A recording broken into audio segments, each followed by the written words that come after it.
YCP అధినేత YS Jaganmohan Reddy ముఖ్యమంత్రి అవగానే కక్ష సాధింపు చర్యలు వద్దని గతంలోనే చెప్పానని మాజీ ఎంపీ ఉండవల్లి అరుణ్ కుమార్ అన్నారు. జగన్ తప్పు చేస్తే జగన్ను జైల్లో పెట్టాలని, కానీ పోలీసులను జైల్లో పెట్టవద్దని అన్నారు.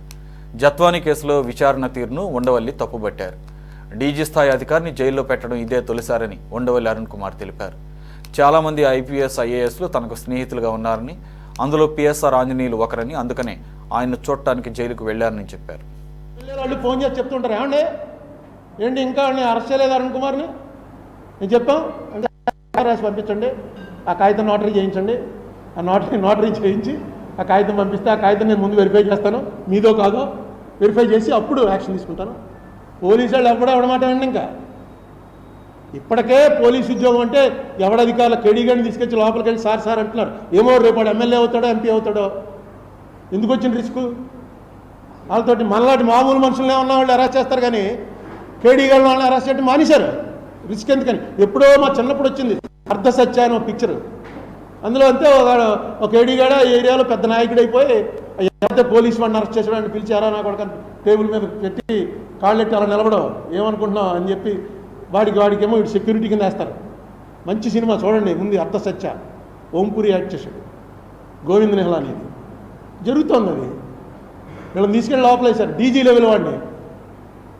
డీజీ అంటే ఇంకేముంది, ఇంకా డీజీ అంటే అయిపోయిన టాప్ లెవెల్కి వచ్చాడు అతన్ని. అందుకే అతను వెళ్తే ఏం లేదు మీరు ఎందుకు వచ్చారు అదే ఎందుకంటే అంటే అతనికి తెలుసు ఈ కేసుల్లో ఎంత అన్పాపులర్ అవుతుందో తెలిసి ఉంటుంది. అందుకని అవనండి అంటాడు. పెడతారు, ఇంకా కేసులు పెడతామని. చాలా మామూలుగా ఉన్నాడు. ఒకటే ఏంటంటే నేను ఇంతకుముందు జైల్లో చూడటానికి వెళ్ళినప్పుడు ఇది లేదు, ఇప్పుడు కొత్తగా పెట్టారట. ఈ సినిమాలో చూపించినట్టు ఒక పెద్ద మెష్ వెనకాల ఆయన ఉంటాడు, యువతలో మనం ఉంటాం, అక్కడేమో సీసీ కెమెరా ఉంటుంది. నిజంగా నేను ఇంతకుముందు మాటికి జైలుకి వెళ్ళేవాళ్ళం. ఉత్తినే ఏదో గొడవ చేయడం జైలుకు పోవటం. రామ్మోహన్ అయితే ఎమ్మెల్యేగా ఉండి కూడా జైలుకు పోతుండేవాడు.